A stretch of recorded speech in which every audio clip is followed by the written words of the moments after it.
두 손을 가슴에 올려놓고요, 우리 주일 고백을 함께 하겠습니다. 시작. 나는 하나님께 사랑받는 존재입니다. 나는 오늘 하나님의 말씀을 듣습니다. 하나님의 말씀에 능력이 있습니다. 하나님의 말씀에 생명이 있습니다.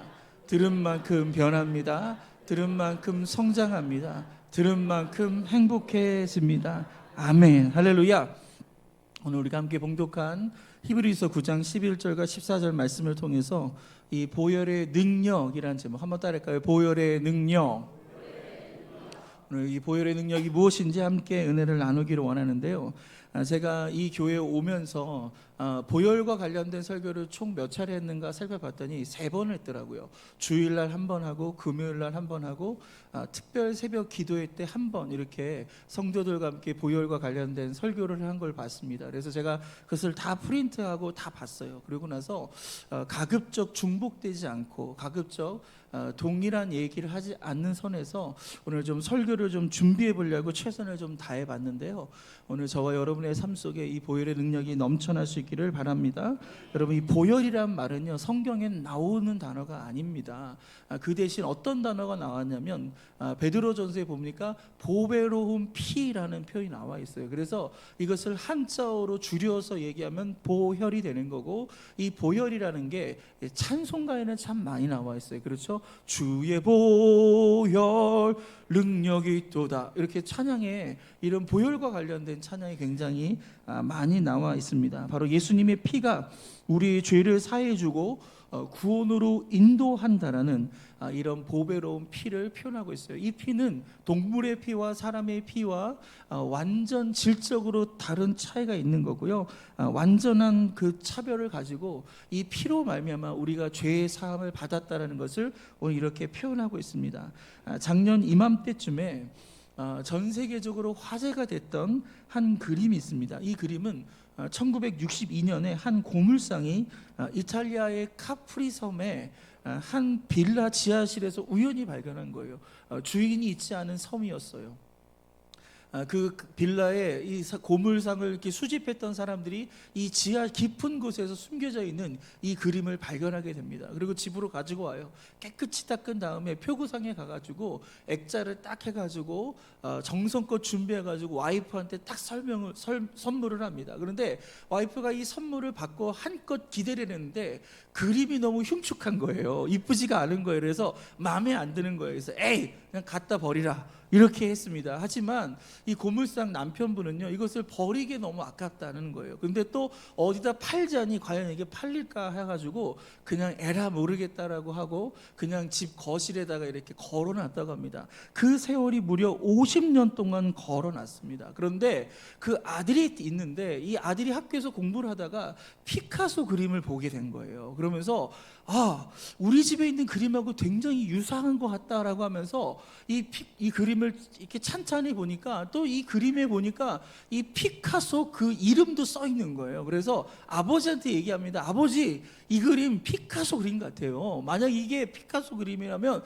우리 대박 나는 거예요 라고 얘기했더니 이 아버지가 좀 무식했던 것 같아요. 에이, 이게 무슨 피카소 그림이냐고, 그냥 내가 저 지하 구석에서 그냥 주워온 거라고, 절대로 피카소 그림일 일이 없다라고, 너 여기 신경 꺼라, 이렇게 얘기합니다. 그래서 이 아들이 한동안 잊고 있었어요. 그러다가 아버님 돌아가시고 난 다음에 본격적으로 이 그림을 연구하기를 시작합니다. 그래서 그 당시에 아카디아라고 하는 재단에 이 그림을 검증을 부탁을 했어요. 그림을 보내주면서 이게 피카소의 진짜 작품이 맞냐라고 했더니 이 아카디아 재단에서 회신이 왔는데 이 그림은 피카소 작품일 확률이 90% 이상입니다. 그래서 뒤에다 뭐라고 또 언급을 했냐면 이 작품이 만약 진짜라면 이 그림의 가치는 88억 정도 됩니다. 와, 88억을 그냥 거지를 걸어놓고 아무렇지도 않게 그냥 왔다 갔다 이분들이 하셨어요. 또 와이프는요, 이걸 심지어 버리기까지 하려고 그랬었던. 여러분, 이게 왜 이런 일이 벌어지죠? 그 그림의 가치를 알지 못하면요, 우리 그렇게 산다라는 거예요. 마찬가지로 크리스찬인 저와 여러분도 이와 같지 않을까요? 오늘 예수님께서 2000년 전에 우리를 위하여 흘리신 이 보배로운 피는요, 놀라운 가치를 갖고 있는 거예요. 우리의 죄를 용서해 주셨죠. 우리의 죄조를 끊어 주셨죠. 우리에게 놀라운 축복을 주셨죠. 저 천국을 향한 길을 뚫어 주셨죠. 하나님의 자녀가 되게 하시는 이 놀라운 가치가 있는 것인데, 우리는 그 보혈의 능력을 그냥 개념적으로만 알고 그런 게 있지, 찬양할 때만 이 주의 보혈 이렇게 하지, 그 보혈의 능력을 실질적인 우리의 삶을 통하여서 그것을 증명하고 또 그것을 활용하지 않고 그냥 내 능력과 내 힘만을 가지고 이 땅을 살아가지 않은가, 그렇게 생각합니다. 오늘 저와 여러분이 이 보혈의 능력을 의지하며 오늘 그 보혈을 선포하며 오늘을 살아갈 수 있기를 축복합니다. 우리 이사야서 64장 6절 말씀을 읽겠습니다. 시작. 무릇 다 부정한 자 같아서 우리의 의는 다 더러운 옷 같으며 우리는 다 잎사귀같이 시들므로 우리 죄악이 바람같이 우리를 몰아가나이다. 아멘.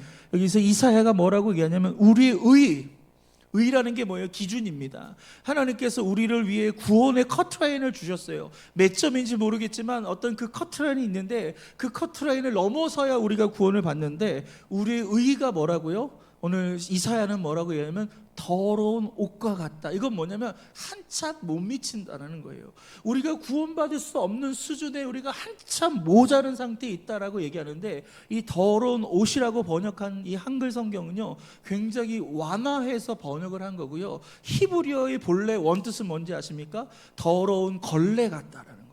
여러분, 걸레 어때요? 냄새 나죠? 더럽죠? 그렇잖아요. 함부로 이것을 입을 수 있는 사람 없단 말이에요. 그런데 이것을 우리가 입고 있는 상태다. 이게 우리의 죄악의 상태라고 이해합니다. 그래서 가까이 가면요 냄새가 나는 거예요. 멀리서 보면 괜찮은 것 같아요. 그런데 가까이서 보니까 냄새가 나고, 가까이서 보니까 실망스럽고, 가까이서 보니까 허물이 너무 많다라는 것이 바로 이것이 우리의 모습이다라는 것입니다. 그래서 우리는 별 수 없습니다. 아무리 공부를 많이 하고 우리가 돌을 닦고 우리가 신앙생활을 아무리 열심히 해도요, 우리의 힘과 우리의 노력으로 우리 안에 있는 이 죄의 문제를 해결할 수 있는 사람은 단 한 사람도 없다라는 거예요.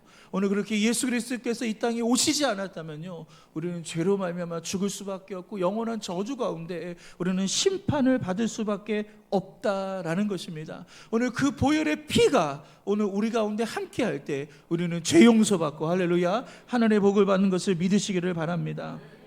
우리는 이와 같이 이렇게 더러운 옷, 걸레 같은 옷을 입고 있는 존재라는 것을 우리가 먼저 인식할 필요가 있는 거예요. 이런 이야기가 있습니다. 미국 이야기인데요.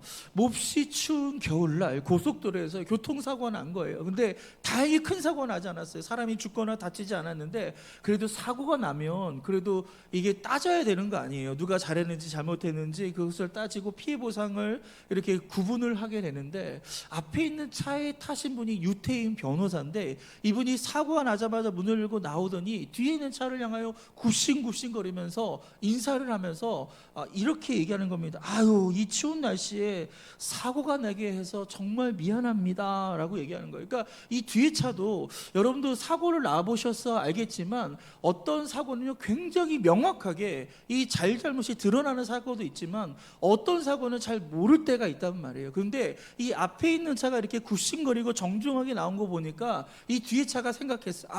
내 잘못은 아니구나. 아마 이렇게 생각한 것 같아요. 그래서 이 사람도 같이 나와가지고, 아유, 이 추운 날 서로 이게 뭡니까?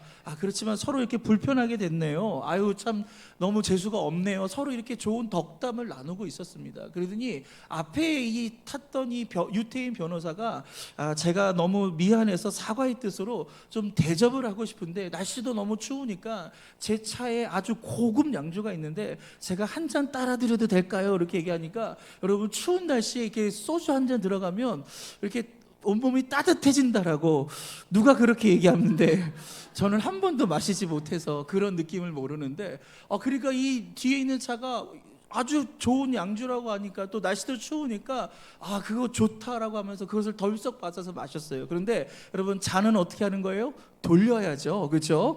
내가 한 잔 받았으니까 이 변호사한테 잔을 딱 돌리면서 당신도 한 잔 마시죠, 추운데 한 잔 드시죠 라고 따라주려고 했더니 이 유태인 변호사가 뭐라고 하냐면, 저는 경찰이 온 다음에 마시겠습니다. 이거 뭐예요? 여러분, 이 사람을 음주운전자로 만들어버린 거예요. 여러분, 정중한 것 같죠? 굉장히 나이스하게 다가왔죠? 굉장히 이 추운데 참 배려하는 것 같지만, 여러분, 그 속에는 뭐가 있는 거예요? 계략이 있는 거예요. 나쁜 마음이 있는 거예요. 우리 이렇게 웃고 넘어갔지만, 여러분, 이게 내 모습이고 이게 여러분의 모습일 수 있는 거예요. 겉으로 보기에 제가 가운도 입고 목사라고 해서 점잖은 것 같죠? 제 안에 어떤 것이 있는지 여러분 모르시잖아요. 우리 모두가 다 마찬가지라니까요. 우리는 다 죄 가운데 태어났고 죄 가운데 인생을 살기 때문에 우리 모두는 다 이런 죄 가운데 있는 것을 믿으시기를 바랍니다. 성경도 그런 의미에서 우리의 인생이라는 게, 우리 속사람이라는 것이 이렇게 냄새나는 죄인이다라고 얘기합니다. 사도 바울이 이 부분을 아주 정확하게 지적을 합니다. 우리 로마서 3장 10절과 15절 말씀을 읽겠습니다. 시작. 기록된 바 의인은 없나니 하나도 없으며 깨닫는 자도 없고 하나님을 찾는 자도 없고 함께 무익하게 되고 선을 행하는 자는 없나니 하나도 없도다.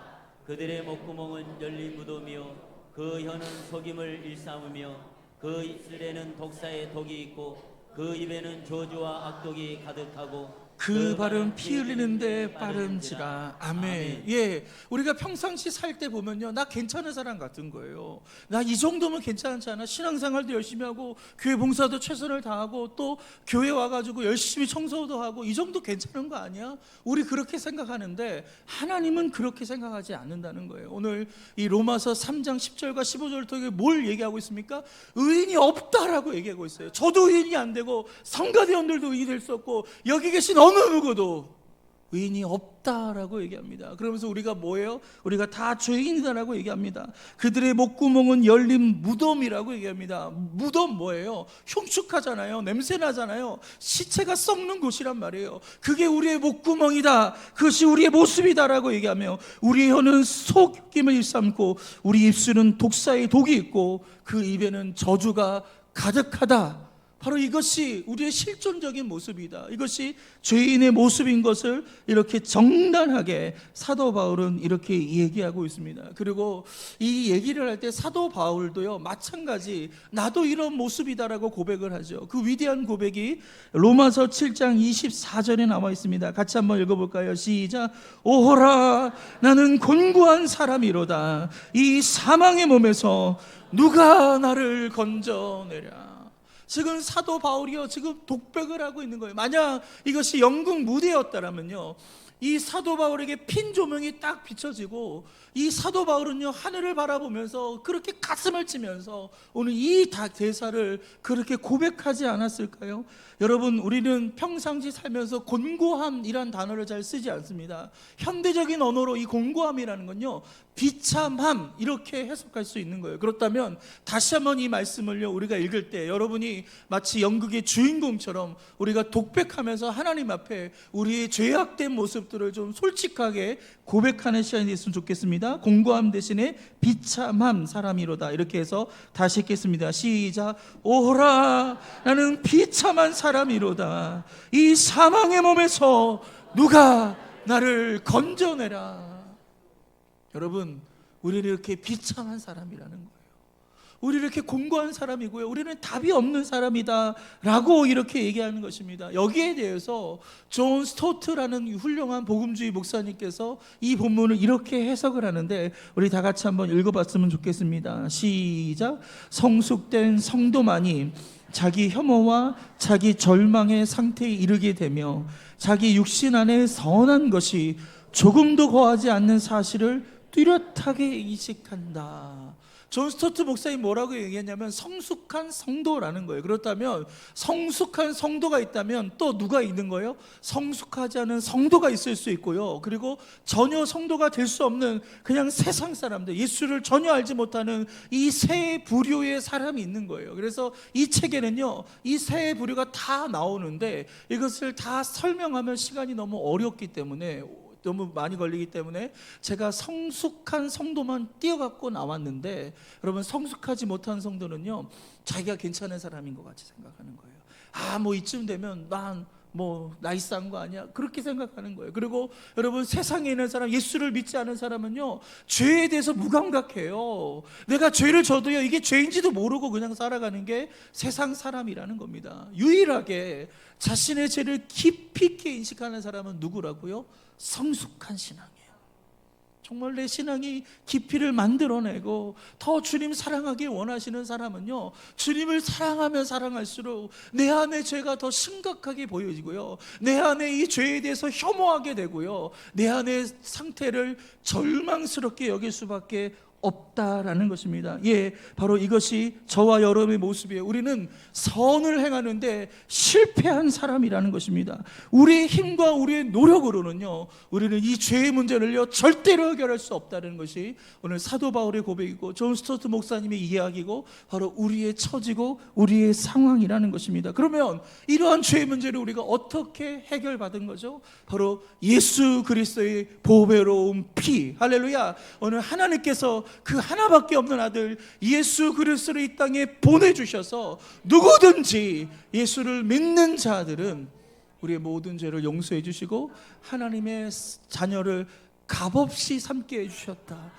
이 놀라운 복음의 이야기가 바로 성경의 이야기인 것을 믿으시기를 바랍니다.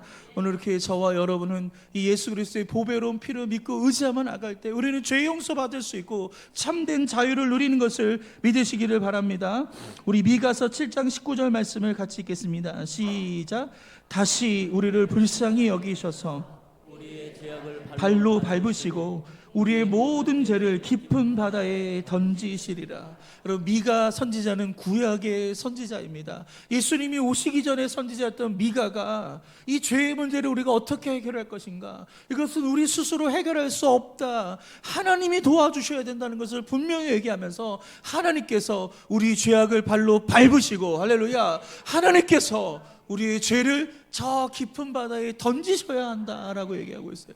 여러분, 얕은 바다는요 우리가 가서 주술 수 있단 말이에요. 이거 내 죄인데, 다시 우리가 죄 가운데 빠질 수 있고 다시 죄를 지을 수 있는데, 오늘 하나님께서 그 죄를 어디다 던지셨다고요? 저 깊은 바다에 던지셨다는 거예요. 어느 누구도 들어가서 꺼내올 수 없을 정도로 그 깊은 곳에다가 그 죄를 숨겨놓고 감춰놨다라고 이렇게 표현하고 있는 것입니다. 여기에 대해서 2차 세계대전 때 유명했던 코리 텐품 여사가 했던 유명한 말이 있습니다. 뭐였냐면, 하나님은 바다에 우리의 죄를 다 던지신 후에 그 위에다가 낚시금지 표시판을 딱 걸어놨다는 거예요. 그래서 어느 누구도 그 죄를 낚지 못하게 그 죄를 저 깊은 바다에 숨겨놓고 숨겨놨다라고 얘기하고 있는 거예요.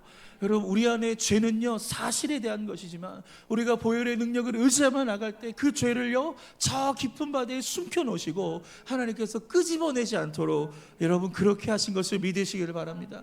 종교개혁자였던 마틴 루터가요 한참 종교개혁을 일으킬 때 마귀가 나타났어요. 마귀가 나타나니 한 두루마리가 가지고 나오는데 두루마기를 딱 펼치니까요 그 두루마기가 쉼없이 쫙 펼쳐지는 거예요. 그러면서 거기에 깨알 같은 글씨로 뭔가가 막 써 있는데, 마귀가 루터한테 그렇게 얘기하는 거예요. 야, 너 여기 써 있는 글씨가 뭔지 알아? 뭔데? 나 모르겠어. 그렇게 얘기하니까 마귀가 뭐라고 하냐면, 너가 어릴 때부터 지었던 죄의 목록이야. 여러분, 마틴 루터가 어렸을 때부터 지금까지 살면서 이렇게 많은 죄를 졌어요.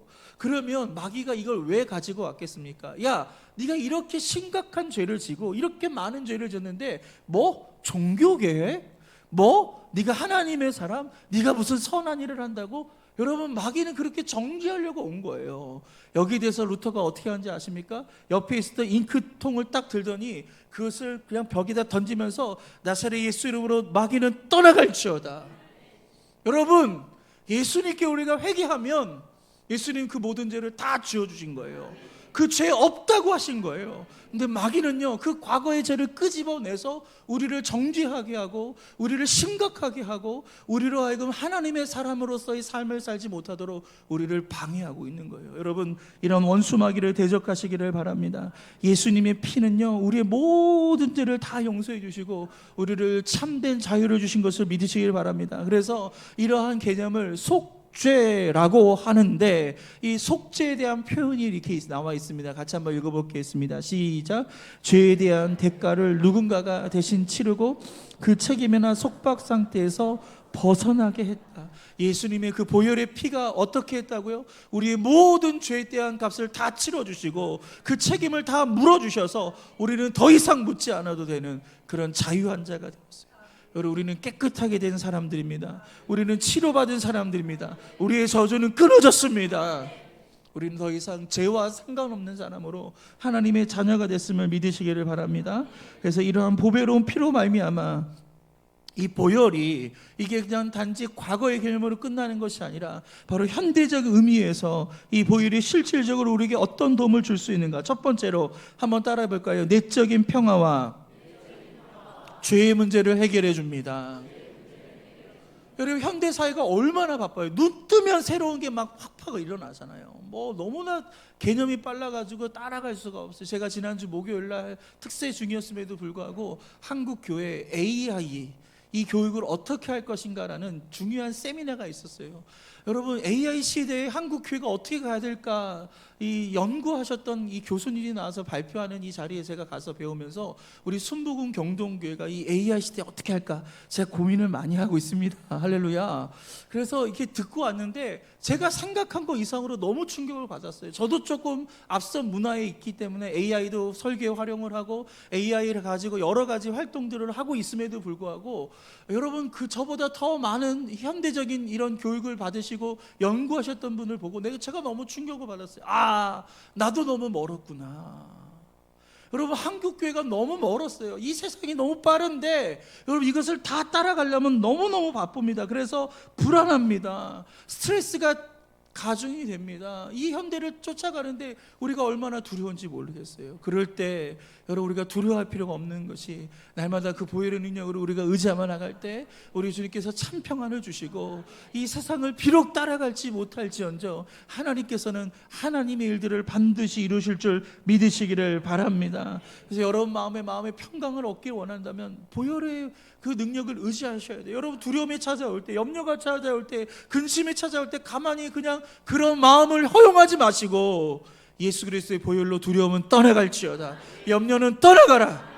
여러분, 그렇게 대적하시기를 바랍니다. 여러분, 한국 사람들 중에 우울증에 걸린 사람이 꽤 많거든요. 근데 그 중에 가장 높은 퍼센테이지를 차지하는 종교를 보니까 기독교로 나왔어요. 너무 충격적이지 않나요? 아니, 기독교, 우리가 마음의 평화를 얻는 거 아니에요? 예배를 드리고 나면 마음이 평강이 있고 기쁨이 넘쳐나고 막 나 자유 얻었네, 너 자유 얻었네, 막 이게 우리 기독교 아니에요?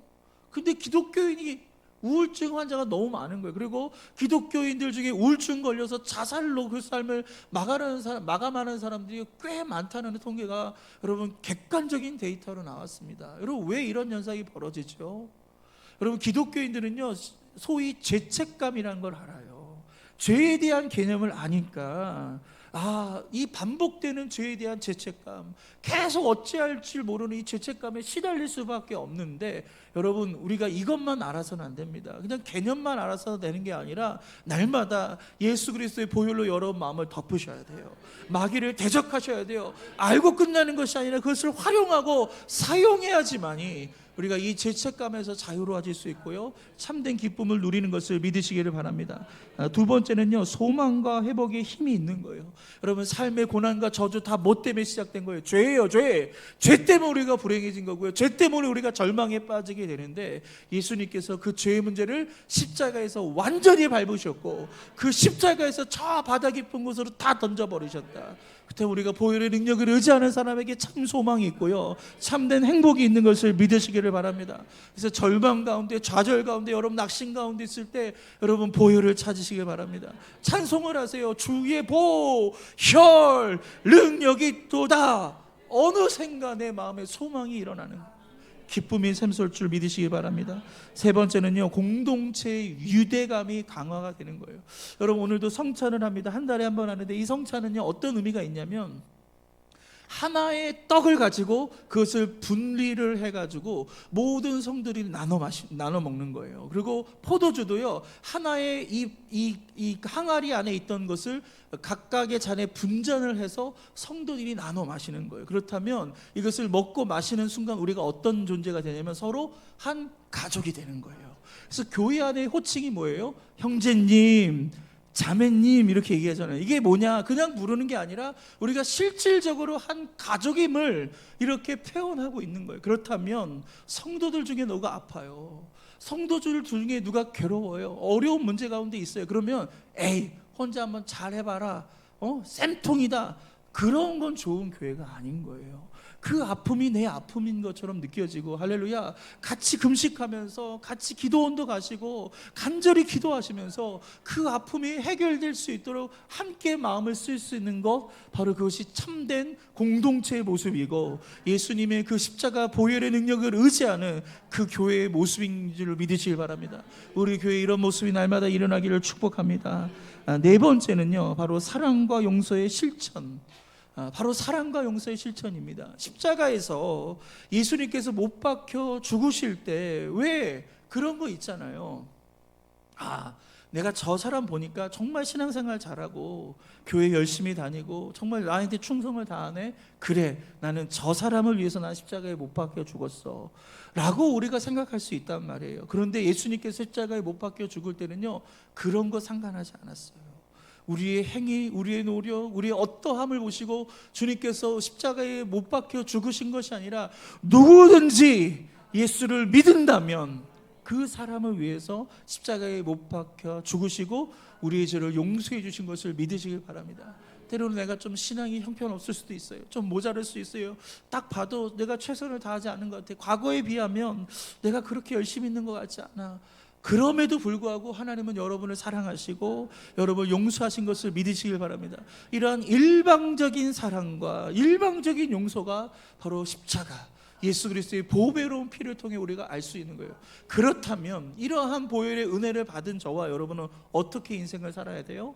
여러분, 우리 형제와 자매들, 우리 주변의 이웃들과 살아가면서 저 사람 내가 용서할 수 있는 사람이야, 저 사람 나한테 잘하잖아, 그래서만 사랑하는 것이 아니라 때로는 나에게 상처를 주고 나에게 원수 같은 일을 한다 할지라도 우리는 이러한 보배로운 피를 받은 사람들로서 우리가 그를 무조건적으로 용서할 수 있는 이런 은혜가 있어야 될 줄 믿으시기를 바랍니다. 이것이 우리의 신앙의 성숙의 한 좌표고 이것이 한 모습이라고 생각해요.